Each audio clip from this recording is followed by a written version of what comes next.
Bum, bum, bum, bum. Let's go And down. let us know that the Xbox controller is better than the PlayStation controller. It's not even an opinion that can be had. Bro, it's so big. I'm like, nah, dude, you just have small hands. Offset sticks, fam. That's all you need. All right. All right. Oh, you were there. Let's take a drive down Pennsylvania Avenue with some history. So, this week in history. All right. November 22nd, which is Thursday. Thursday. Thursday, November 22nd. In the year 1890, a man by the name of Charles de Gaulle is born. Not only does he have an airport named after him in France, because he's cool like that. Okay. He was a general of the French army in World War II, and like he was under exile while the Germans occupied France during World War II. Then he became their president for, I believe, 11 years, 57 to 68, something like that. He was president of France like after World War II. What year was he born? 1890. Okay. I was like, I think you said 1891 or something. I was like, or not 41. I was like, what the hell? This guy's old. Yeah, as he hell. was 110 years old when he was president of France. Yeah. November 2nd, 1963, President John F. Kennedy is assassinated in Dallas by Lee Harvey Oswald. Probably one of the like top few like important moments in U.S. history, I would say, or like 20th century history. Let me put some years on that. It's definitely one of those moments where like my dad could tell you like where he was when he heard. I was like, gonna say that's Kennedy a was shot. moment where people can tell you, I was here or Yeah. something like that. Like, I remember being like for us, it was like 9/11.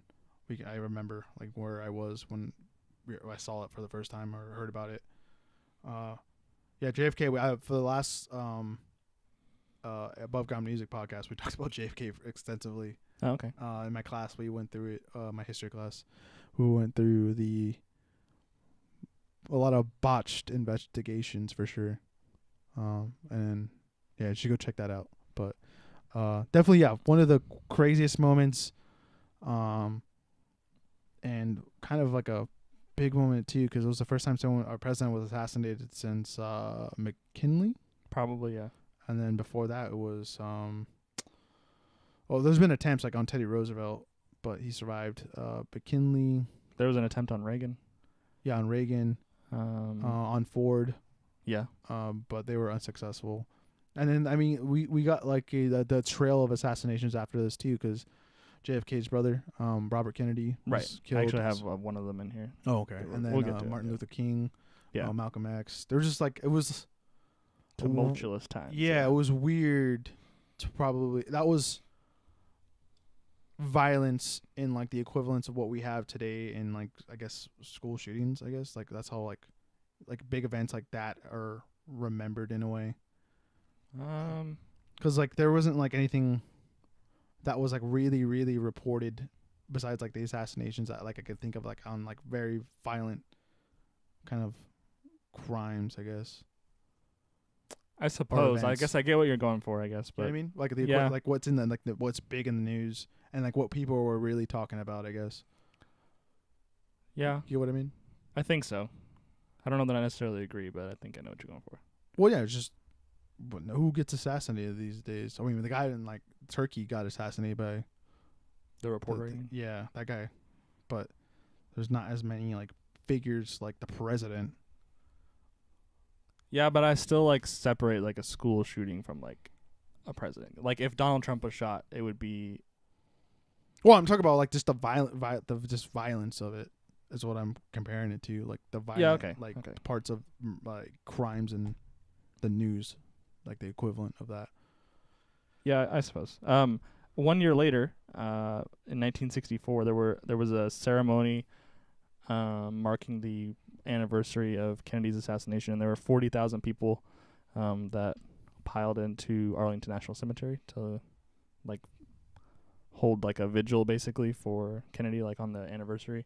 And he's buried there at Arlington, and has the eternal flame burning at his grave. So I think I asked you this last week. You've never been to Arlington, right? Okay. It's pretty cool. November 22nd, 1995, on a very whole different note, the very first feature-length film made entirely with CGI is released. Do you know what movie this is by chance? Toy Story. Oh, very good, very good. Yes, I was actually surprised that like Toy Story was the first one and there wasn't one before this. Well, because everything was all hand drawn. Yeah, I guess before this. I think stuff have had like CGI in it before, but not like a full yeah, movie. Like it was like basically making a video game, and then with the like when you play Halo, like map maker or whatever, that's what it is. So you create and then you just make the scene. You just press play. You just move the camera around and stuff. Yeah. November 23rd, 1981, Ronald Reagan gives the CIA authority to recruit and support Contra rebels in Nicaragua. This kind of kick-started what became known as the Iran-Contra, not like scandal, like deal, I guess. I don't know. Probably like Reagan's biggest scandal, and maybe even the biggest one since like Watergate for like U.S. politics. I can't think of like another one off the top of my head. Carter didn't really have anything besides just the tail end of his administration with Iran and the embassy and stuff. Mm-hmm. Ford didn't really have it. He just got it was unfortunate that he ended up where he was because he was Speaker of the House.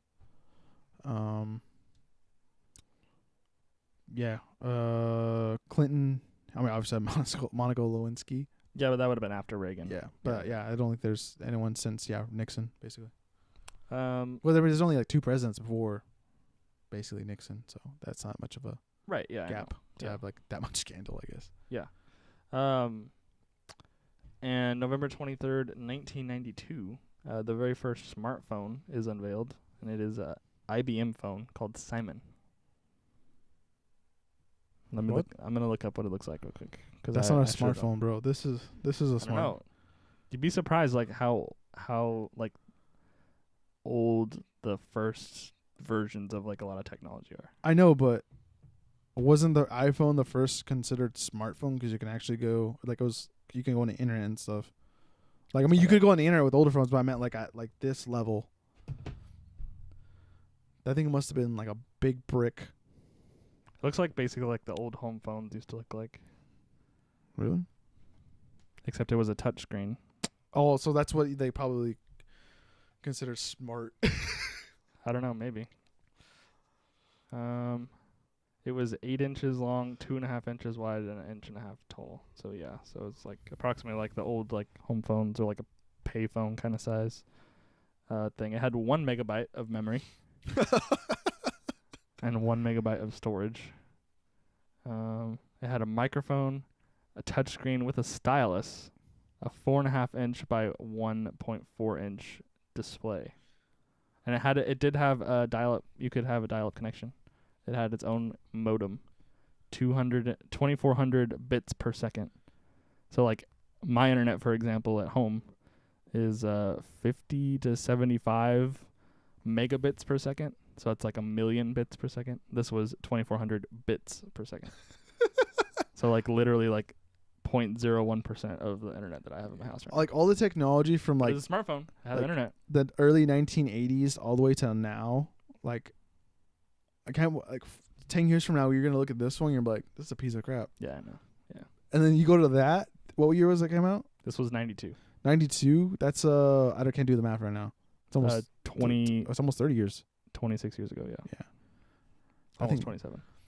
And like there was a weird period from like 85 to like 95 where just so much wasted technology. Like, oh, dude, check out this new like phone I have, and it's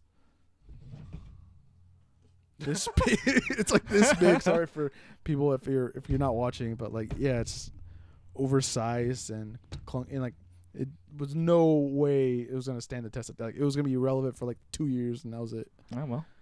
Now you know the first smartphone was in 1992. Yeah. There's all sorts of, if you were to look up, like I think like voice to text is another one of those things where it's like that existed in like the 50s, but like was never implemented in the way we use it now, like with phones and stuff until recently, sort of thing. But like there's so many of the like what we think of as somewhat new features that existed a long time ago, but in like very limited uses. Well, people are stupid. So anyway, November 24th, 1784.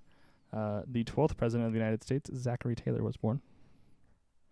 So he would have been president in like the 30s, No, 1830s ish. I think he was one of the generals during the Mexican American War, and he was just like Andrew Jackson and Eisenhower. Just no one really knew his politics until he got into office, and I think he died in office too, I believe. And then maybe, yeah, I think he did. And then Polk. No, I forgot who took office after him if he passed away. I don't think it was John Tyler. Maybe it was. No, because I thought John Tyler was with Harrison, and then Harrison passed. I'll have to double check. But anyways, yeah, that's it. That's all I know. Okay. He was a general. What are they? 1, 2, 3, 4. 4 generals? 5? 5? Right? Washington. Are you counting Washington? Okay. Washington, Jackson, Tyler, Grant. Taylor, sorry. Grant. Eisenhower. And Eisenhower, right? Roosevelt was like a lieutenant or like a captain, right, at most. Who isn't a general? Yeah, that's probably right. Or maybe one of the, I think their grandfather Harrison, he was in the military, but I think he was like at most maybe a colonel. So okay. November 24th, 1859, Charles Darwin publishes On Origin of Species by Means of Natural Selection. So like one of the more, I guess, I mean, I don't know what the right word is, but challenging. Like, yeah, that's probably at the time one of the most challenging. It was just like challenging to cultural norms. Like a really progressive discovery, I guess. I remember what Master and Commander, I think doesn't have Darwin in it. I think so, yeah. Yeah.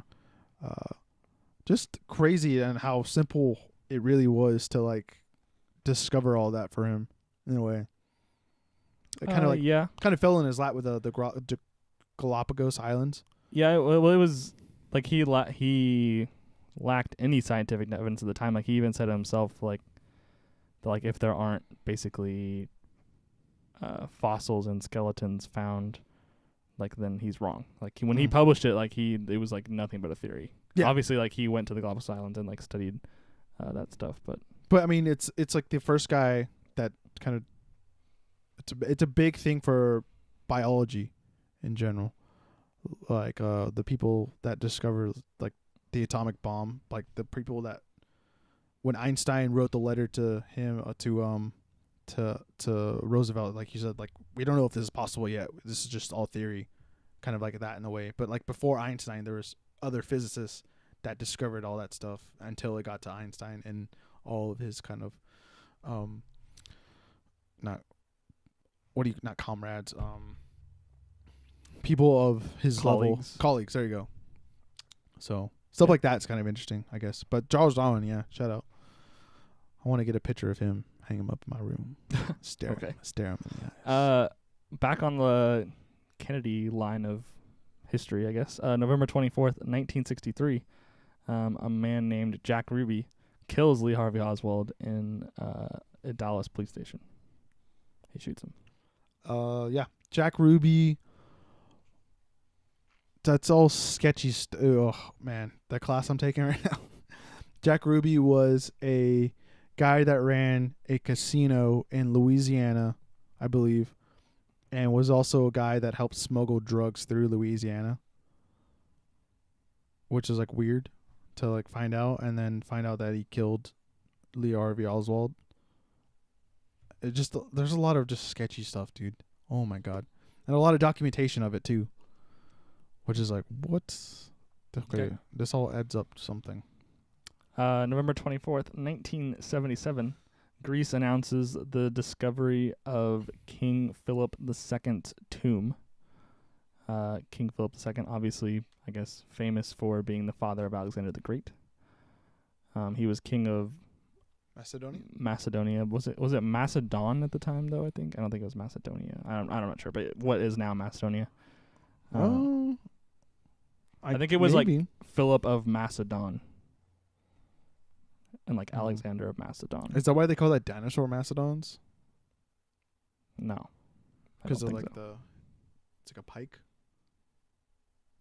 No, okay. I don't think so. But I mean, I guess I've never heard that, but I don't think so. Well, because it's kind of it sounds similar. Okay, sure. I'm not sure. Maybe they do.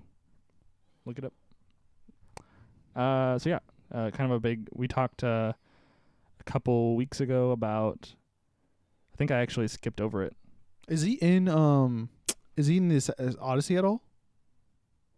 This would have been. Oh, this would have been after Odyssey. Because Socrates, and then after him it's Plato, and then Aristotle, and then Aristotle is the one that was a teacher for Alexander the Great. So after maybe it'd be interesting if you run into him as a young kid or something like that. That'd be kind of interesting. Maybe. But Macedonia isn't one of the. I'm just saying. I don't think it is. I don't think Macedonia is one of the places you can go. But still, it's in the Greek world. It'd be cool though. Maybe as an add-on where you meet young Philip. Perhaps. I would enjoy that. It's Philip II though, right? Yeah. So maybe you meet his father. Sure. November 25th. November 25th, 1992, the Federal Assembly of Czechoslovakia votes to split into two separate countries. And at the beginning of the year, January 1st, 1993, the Czech Republic and Slovakia are founded as two separate countries. Yeah, it's always weird to even all the Balkan states are like it's a cluster. There's a lot of them. It's a cluster. They're like constantly dividing. And there's so many. But it makes sense because there's not one set of cultures and people there. Yeah. Just because just the many of people that have come in and invaded, and they're kind of just like a bridge, unfortunately for everyone. And they've been conquered by basically everyone when you think about it. It's kind of crazy. This is true. November 26, 1863 is the very first Thanksgiving, a holiday enacted by Lincoln in like the vein of Washington, because like Washington, it was like kind of just like a tradition then. It wasn't like an official holiday. And then like Lincoln made it an official holiday. So I believe it's like the third Tuesday of every month. Fourth Tuesday. I forget what like the rule is, because like obviously I think it's Thursday. Thursday. Oh, sorry, yeah, not Tuesday. Thursday.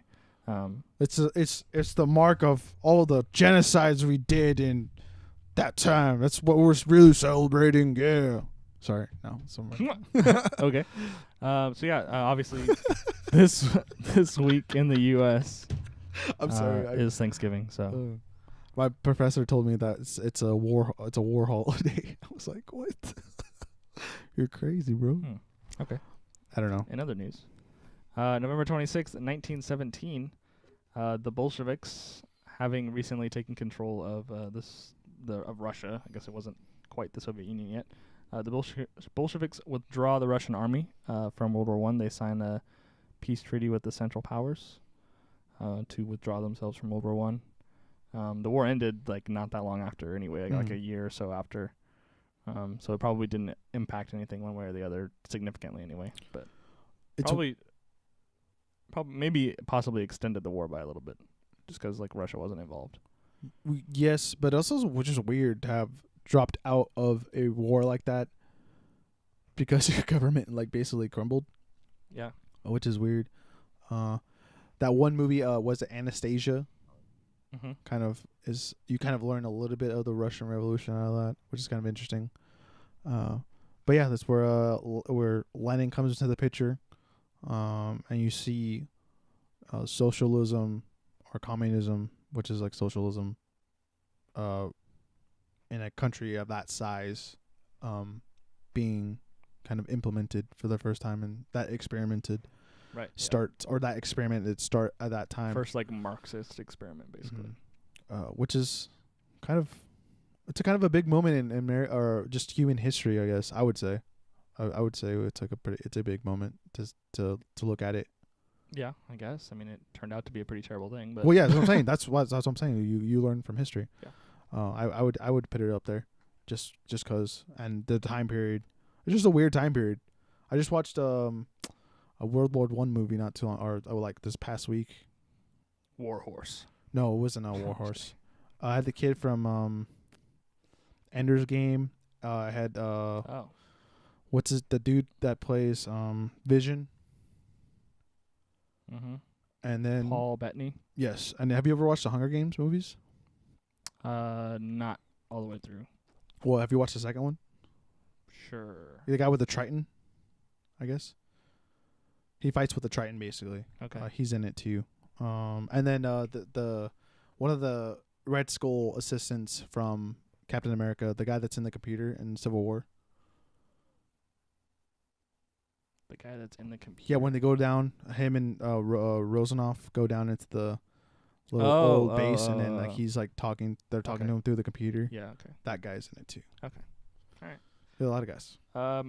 That takes us to World War II. Ooh. Kind of, or like a little bit before World War II. Translation. Poland renews a non-aggression pact with the Soviet Union in order to protect itself from Germany. Spoiler alert. Didn't go so well. Yeah. Because the Soviet Union went behind their back with the Molotov, something that starts with an R, I think. Molotov something pact. I always forget the second name that's involved with it. Anyway, Germany and Russia basically agreed to split Poland, and they both invaded Poland. And I think they call it the Soviet Nazi Treaty. I think that's another name for it. Yeah. Okay. Or something like that.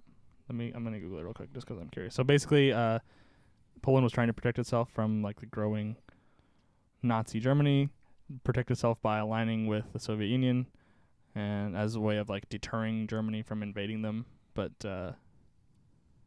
didn't work out so well because, like I said, Russia stabbed them in the back. Let's see if I can find Molotov-Ribbentrop Pact, also known as the Nazi-Soviet Pact, was like their agreement to split up Poland. And obviously a lot of terrible things went down in Poland as a result of that. But, of course, I closed down my list of dates here. Let me pull that back up. Pennsylvania Avenue. All right, moving on. We have 2 more days here. November 27th, 43 BC.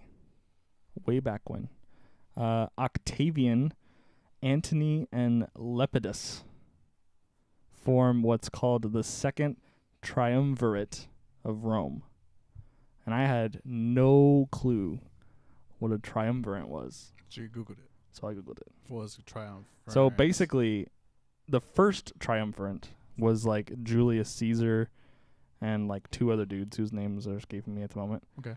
And like they basically like were in control of all the land that became the Roman Empire. Okay. And so there was a civil war, and like that civil war is where Julius Caesar like rose to power, and like he became Caesar. And so very similarly here, so like Octavian controlled like some of North Africa and Sicily and Sardinia and like some other stuff, and then Antony had like I think most of like main like Western and Central Europe. And I forget where Lepidus's territory was, but like they formed like an agreement to like merge. So like Italy, like where Italy is now, was like kind of ruled by all 3 of them, and then they like, had control of various lands. And then they eventually ended up in war again. Spoiler alert, because that's always what happens in Rome. And Octavian is Caesar Augustus. Mm. So like when Octavian took power after the second triumvirate and like the war that followed, and like he's Caesar Augustus. So yeah, because he changed. There you go. Did he change his name? Julius Caesar didn't, but Octavian did. Yeah, that's what I'm saying. Yeah, he changed his name. Yeah. So yeah, I didn't actually. There wasn't too much going on November 27th. I found it interesting. So like I researched that one a little bit. So what, Cleopatra the Second or something like that was around this time? Like the Cleopatra that we know of? Yeah, I think so. With that was I've always heard stories about how Mark Antony and Octavian fought, and like she was like in the middle of all that stuff for some reason. Yeah. Our last day for This Week in History, November 28th, 1919, Lady Astor becomes the very first woman to be elected to Parliament in the UK. And also, November 28th, 1943, Churchill, Stalin, and Roosevelt meet in Tehran, which is in Iran, the capital of Iran, to discuss like kind of what they all want to get out of World War II. sort of thing, and how they want to handle Nazi Germany. Well, they were the big players there. There was definitely other countries that we believe that were there, because I remember watching a Vietnam documentary, and whoever was in charge of France, or was supposed to be in charge of France after him, that's where Roosevelt told them that they were gonna get Vietnam back. And what we had I think we had what would be considered the CIA at the time would be the OSS. We had OSS Army. It was kind of like a Green Beret, because the Green Berets weren't created until Vietnam, I believe. I'm not sure. So basically they were Green Berets in Vietnam fighting with the Vietnamese against the Japanese. Oh, okay. And we were actually fighting with the Ho Chi Minh, which was kind of interesting. Oh, okay. There was one that I skipped that was a couple days earlier. I think it was November 24th in a different year. I think it was 1942. There was a similar meeting where it was Churchill, Roosevelt, and whoever was in charge of China at the time, and they had a very similar meeting where they were discussing how they were gonna go about fighting Japan, but Stalin refused to show up because he did not want to acknowledge. Right, he didn't want Japan to come after Russia because they were talking with China, basically. Well, also Mao. I mean, he probably knew Mao was around at the time too, so he probably wanted to endorse him. And then you got the Kung Mao out of there, because he obviously took over China in the late 40s. So interesting. It's a big old chess game right there, man. Chess game? Yeah, it's a chess game. Chess game, okay. Yeah, between countries and that. So weird. So, like I said, the biggest resource that we got out of World War II were scientists. That's probably true. I would compare that to any other resource we got out of that, or the world power. Yeah, that's nice, but we got scientists out of that, dude. We didn't get any land though. I mean, we got Philippines back. Well, yeah, but the Philippines were already ours. Yeah. Did you know? I did not know this, but there's actually a Philippine-American War. Yeah. I don't know how I didn't know this. It was after, I believe it was after the Spanish-American War, and then we basically were like, "What's up, dog? We won." How we after we fought Mexico, basically we took all that land. So basically after the Spanish, we were like, "Look, guys, so this is what's gonna happen." So we're gonna take the Philippines. Yeah, we beat Spain, and then there's the Treaty of Paris, I think it's called, where Spain basically gave us all their land, and the Philippines were like, "Nah, we're not gonna accept these terms." Well, no, and they formed the first Philippine Republic and declared war on the U.S. and we had a 3-year war with the Philippines. Yeah. So what happened was we basically did what we did with Vietnam. We helped basically the Philippines fight there. Because the Philippines fought the Spanish during this time as well while we were fighting the Spanish, and I believe we sent some help, but then in turn it didn't go so well after that, because they were like, "Yo, we fought here, we won it, give us the land." It's all there's a little 10-page thing on it in a People's History, the Howard Zinn book. He talks about it. Just basically talks about how we just destroyed. Yeah, I didn't know. It was an answer to a Jeopardy question the other day, and I was like, I have never even heard of that war. Yeah. Well, it was the whole Pacific is kind of just weird, and how we kind of just were like, "Hey guys, what's up?" I guess kind of, yeah. Yeah. So that is it. That is the end of our. It's all kind of unfortunate, but it's also kind of for all of a good cause, just because of what happened in the Pacific during the time. So, and also, we wanted buffer zones, so that's what I believe. Buffer zones. The Pacific Ocean's a pretty big buffer. Well, no, just having islands there, so you can't really. We were all the way up at the Marshall Island, I believe, and then I won the Philippines too, but those basically all got taken away when Japan made those pushes all the way up until Hawaii, which I'm surprised I didn't like. Hawaii's just invade. At least Hawaii, yeah, that's what I'm saying. But yeah. So that's all I got, and that's the end of This Week in History. That is it, ladies and gentlemen. And I believe it's also the end of this video, right? There's nothing else? Let us know down in the comments down below on history, and see if we missed anything, or if you have any extra input. Let us know down below.